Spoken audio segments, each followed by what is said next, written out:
Hey there, everybody. Welcome back to another very special edition of TBBAT's Coffee Break with Drake. Why is it special, you may ask? Well, because we're together again. Just me and you. Isn't that nice? It's special. Oh yeah, and also this guy over here.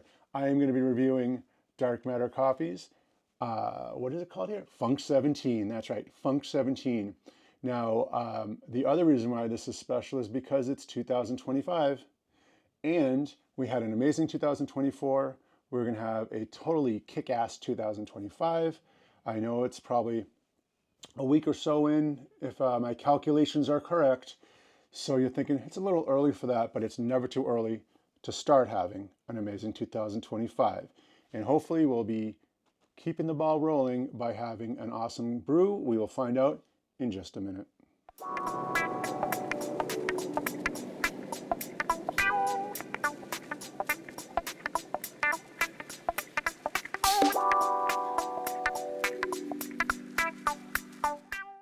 Okay, this is, as I mentioned, Dark Matter Coffee's Funk 17, and check out that amazing freaking artwork.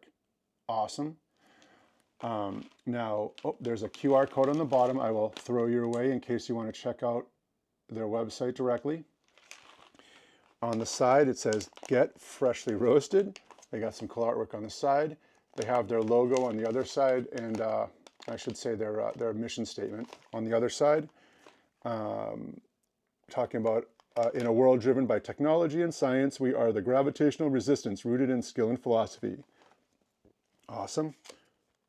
Innovative culinary family, fueled by community and passion to deliver the most intellectually honest coffee you will experience. Intellectually honest coffee. Can't go wrong with that. On the back, let's read this here. It says, 17 years of highly creative, caffeinated chaos are in the annals of time.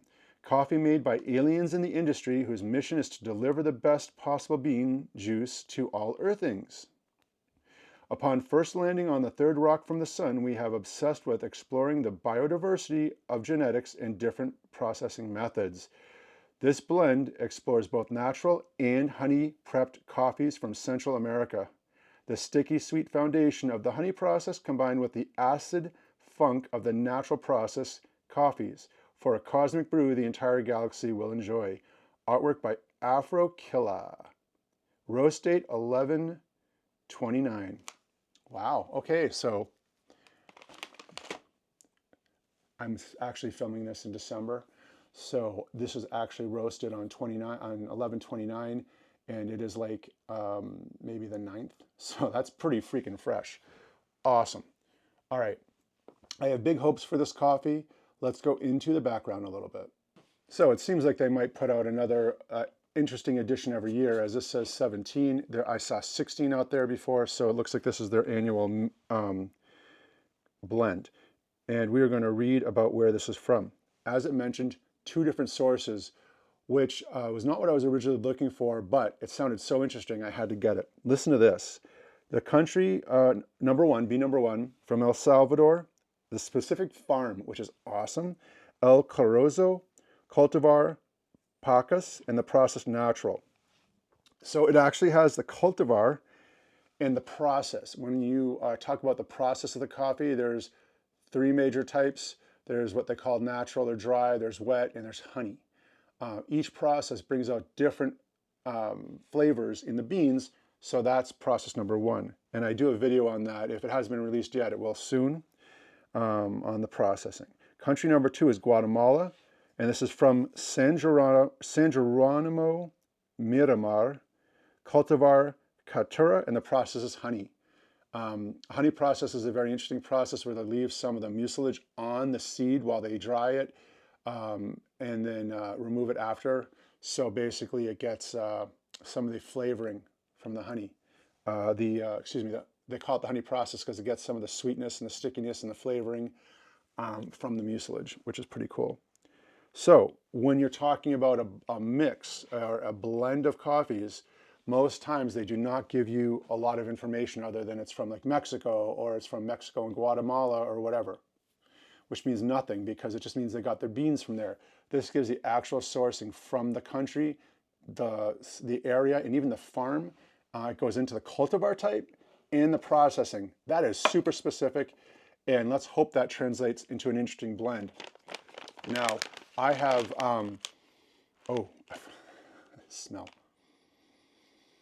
Oh, it is like such a nice, rich, chocolatey-ish smell with fruity tones. Outstanding. Now, like their other one that I did, the Ancestral Ideals, the smell is outstanding. I won't spoil the other review. You're gonna have to watch that to find out how I felt about that. But let's hope it tastes as good as it smells, because that is outstanding. Now, this is the second grind edition I'm doing, as mostly I have not been doing whole bean coffees. I'm going to be grounding the beans. Oh, sorry. Let me show you really quickly what these beans look like. Awesome. Very light roast on this. So, as I mentioned in my Everything You Always Want to Know About Coffee But Were Afraid to Ask segment, which may not be out yet, but if it is, you're going to want to watch it. Lighter roasts bring out, it gives you more of the original flavors of the beans. The darker the roast, you're losing basically all the flavor. So the lighter the roast, the more flavor of the original beans. You're not going to go this specific with the bean sourcing if you're not going to do a light roast, or you shouldn't bother, because who gives a, who cares where it comes from if you're going to burn it all to death. So let's grind it and see how it goes. All right, hopefully I didn't make you sit through that whole thing. I shouldn't torture you like that, because that's not going to be fun to watch. But now the smell actually changes a little bit. When you pulverize the bean, or the seed as we now know, down like that, it releases more smells and more odors. I actually like the whole bean smell a little bit better. Not that this is a bad smell. It's just I do enjoy the other one better. It's not quite as, I guess, chocolatey once it's been pulverized into this form, but we'll see. Again, our hopes are that the care and effort they put into this will translate into a good cup of coffee. I'm using Hamilton the Red. This is my Hamilton Beach Flex Brew, which I absolutely love. If you've seen my other shows, you know I use these because it is a single shot. You can use a K-cup or the grind method. There's a little container for that. I now do not use K-cups. As I've been drinking more and more coffee, I don't care for them as much unless I have no other choice. But so the basket has been getting a lot more love lately. Pricing. So this cost $22, but it cost $5 to ship. Now I did buy this as a bundle with not a bundle, but I bought two together, $45 and then $5 to ship. As I mentioned, shipping, $5 to ship for priority mail is not bad. However, if you're only getting one or two, it jacks that price up to, I'm basically paying $27 a bag for shipping. So when you're talking about pricing, it gets kind of expensive. So you're talking about $2.25 an ounce, which is on the pricier side. If you were to go out to a coffee shop and you buy a cup of coffee for $3, you're sitting there getting 2 or 3 cups of coffee. You're going to get your money's worth, but you're getting poor quality coffee. So how much are you spending? What are you getting in return? I mean, if you're lucky now, if you find a place that does $3 coffee for their regular crappy brews. Now this at $2 and change an ounce is still a better deal than going out. You just have to brew it at home. Keep in mind you're paying for the quality, the beans. Hopefully the money is going where it's supposed to, directly to these farms when they purchase these beans, and they're not, going to some huge corporation that's buying the beans in bulk. Hopefully it's supporting the local people and the local families. My assumption is that, based on what I know, the little I know of them, that they do, because they seem to really, if you check out their website, which I highly suggest you do, it's a very interesting website. Even if you don't want to get their coffee, check out their website. It's kind of trippy, obviously. All right, and we're back. This is done brewing. Hamilton has done his job. Let's give it the second snifferoo test here. Well, so yeah, a lot of the smells have gone, as always happens. There is still a light, I call it a fruity almost smell to it, which is nice. That hopefully indicates there's something going on here. And we're gonna give it a whirl.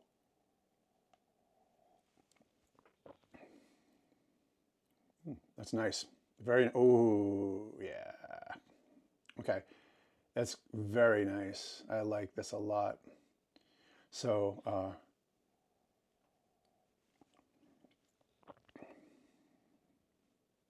it's very complex.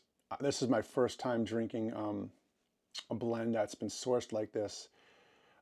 You can almost really taste the different methods of processing the beans. It's really cool. There's a lot going on here. This is a very complex coffee. Do not, under any circumstances, drink this coffee with cream and sugar. It would be a waste. This is. Mm.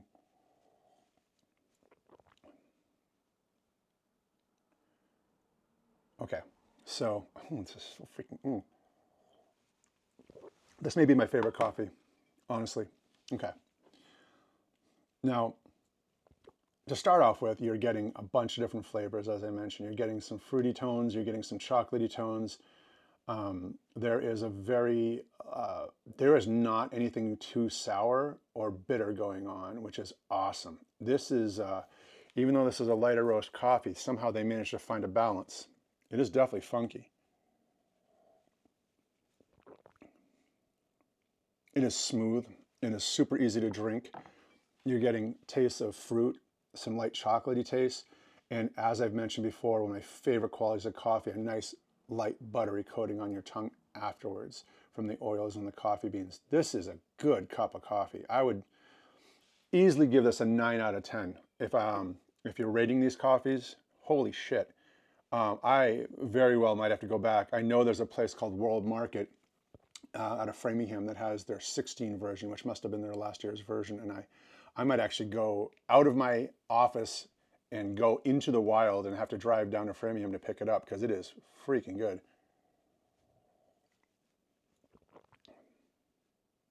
Yeah, I highly recommend this, guys. In my opinion, this is definitely worth, if you were just to buy this alone at $27, although I suggest you look around a little bit more because that $5 shipping applies to more than one bag. Get this coffee. This is Funk 17 by Dark Matter Coffee, and it is a very fun, complex coffee. This is not for beginner coffee drinkers. Don't bother if you haven't started tasting and experiencing different types of coffees. You might get a little lost in it because there's a lot going on.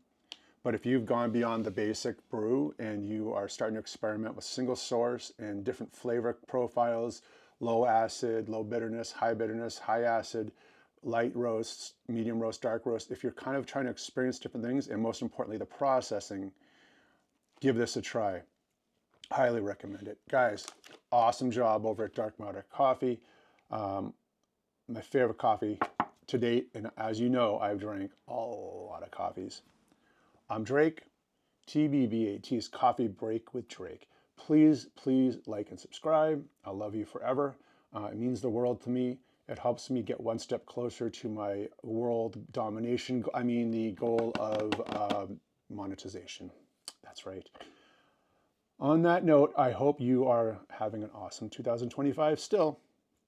And we will see you in the next episode. But damn, I have to say, this is one funky bean. Cheers.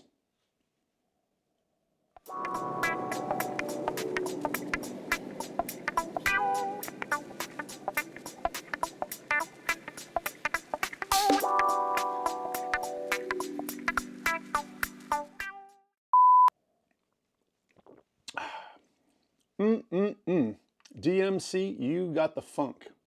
Damn, that's one funky bean. DMC, the bean for me.